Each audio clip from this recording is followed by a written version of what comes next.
Un cours en miracle, Fondation for une Peace, édition Octave. Je lis du texte, chapitre 8, section 9, La guérison comme perception corrigée, et leçon 63. La lumière du monde apporte la paix à chaque esprit par mon pardon.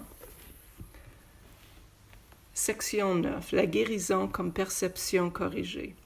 J'ai dit plus tôt que le Saint-Esprit est la réponse. Il est la réponse à tout parce qu'il connaît ce qu'est la réponse à tout. L'ego ne connaît pas ce qu'est une vraie question, bien qu'il en pose un nombre infini. Or, tu peux apprendre cela en apprenant à mettre en question la valeur de l'ego et en établissant ainsi ton aptitude à évaluer ces questions. Quand l'ego te tente à la maladie, ne demande pas au Saint-Esprit de guérir le corps, car cela serait simplement d'accepter la croyance de l'ego que le corps est le but approprié de la guérison. Demande plutôt que le Saint-Esprit t'enseigne la juste perception du corps, car seule la perception peut être distordue.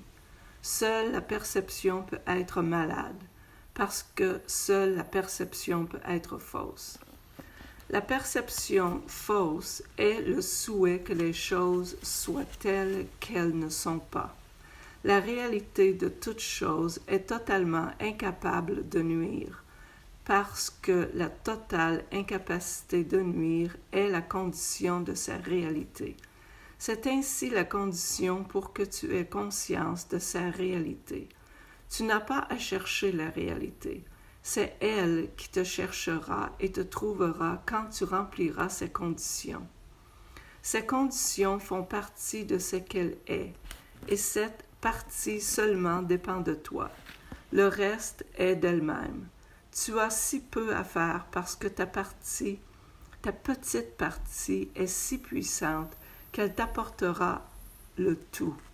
Accepte donc ta petite partie et laisse le tout être à toi.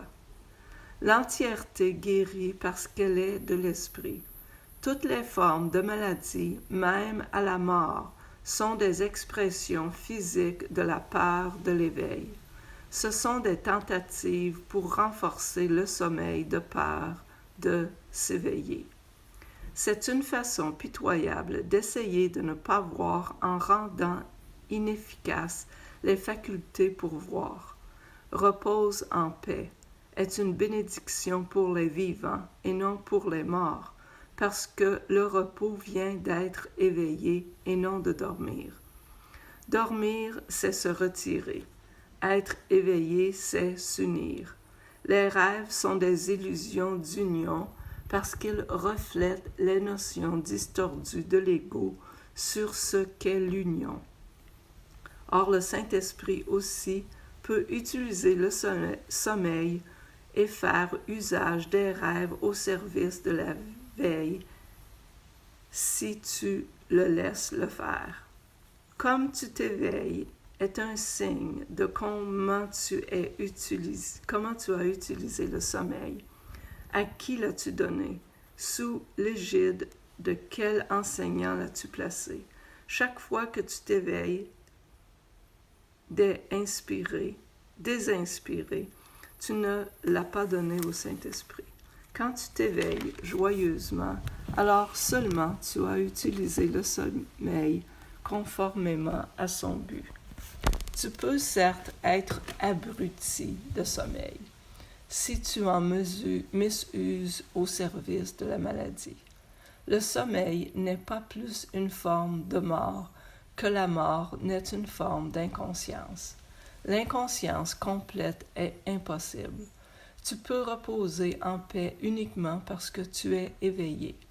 La guérison est délivrance de la peur de l'éveil et substitution de la décision de s'éveiller. La décision de s'éveiller est le reflet de la volonté d'aimer, puisque toute guérison comporte le remplacement de la peur par l'amour. Le Saint-Esprit ne peut pas distinguer entre les degrés d'erreur. Le Saint-Esprit ne peut pas distinguer entre les degrés d'erreur, car s'il enseignait qu'une forme de maladie est plus sérieuse qu'une autre, il enseignerait qu'une erreur peut être plus réelle qu'une autre. Sa fonction est de distinguer seulement entre le faux et le vrai, remplaçant le faux par le vrai. L'ego, qui veut toujours affaiblir l'esprit, tente de le détruire en essayant de le séparer du corps. Or, l'ego croit en fait qu'il le protège. C'est parce que l'ego croit que l'esprit est dangereux que rendre sans esprit, c'est guérir. Mais rendre sans esprit est impossible, puisque cela signifierait de rendre rien ce que Dieu a créé.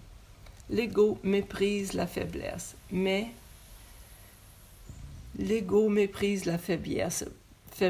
bien qu'il fasse tous ses efforts pour l'induire.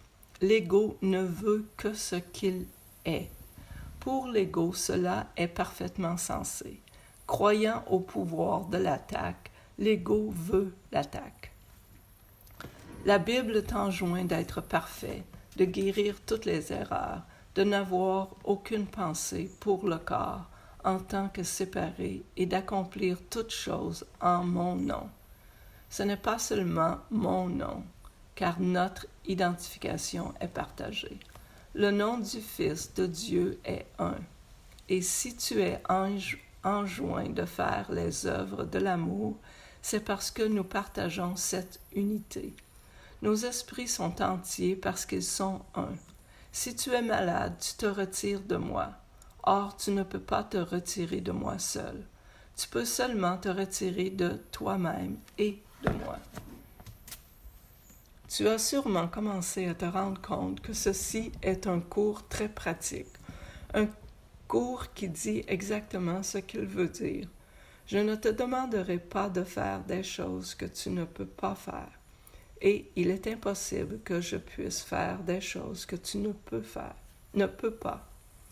Cela étant donné, et donné très littéralement, rien ne peut t'empêcher de faire exactement ce que je demande. Et tout plaide pour que tu le fasses. Je ne te fixe aucune limite parce que Dieu ne t'en impose aucune. Quand tu te limites toi-même, nous ne sommes plus d'un seul esprit, et cela est la maladie.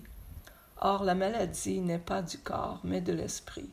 Toutes les formes de maladie sont des signes que l'esprit est divisé et qu'il n'accepte pas un but unifié. L'unification du but est donc la seule façon dont le Saint-Esprit guérit. C'est parce que c'est le seul niveau où la guérison signifie quoi que ce soit. Rétablir la signification dans un système de pensée chaotique, c'est la façon de le guérir. Ta tâche consiste seulement à remplir les conditions de la signification, puisque la signification elle-même est de Dieu. Or, ton retour à la signification est essentiel à la sienne, parce que la signification fait partie de la sienne.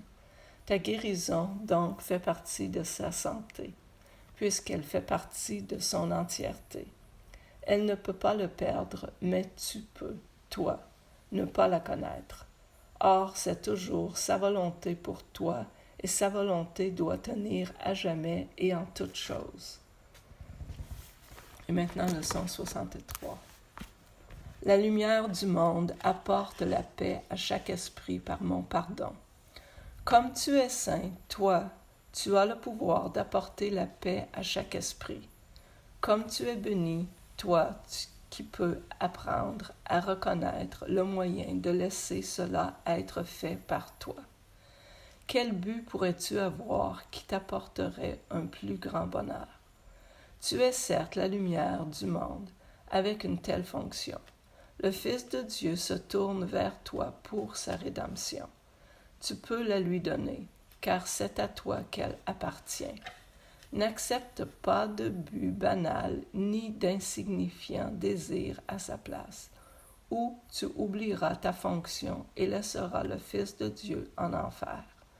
Ce qui t'est demandé, ce n'est pas une vaine requête. Ce qui t'est demandé, c'est d'accepter le salut afin que tu puisses le donner. En reconnaissant l'importance de cette fonction, nous serons heureux de nous la rappeler très souvent aujourd'hui. Nous commencerons la journée en l'acceptant pour vrai et nous finirons la journée en l'ayant présente à l'esprit. Et tout le long de la journée, nous répéterons ceci aussi souvent que possible. La lumière du monde apporte la paix à chaque esprit par mon pardon. Je suis le moyen désigné par Dieu pour le salut du monde.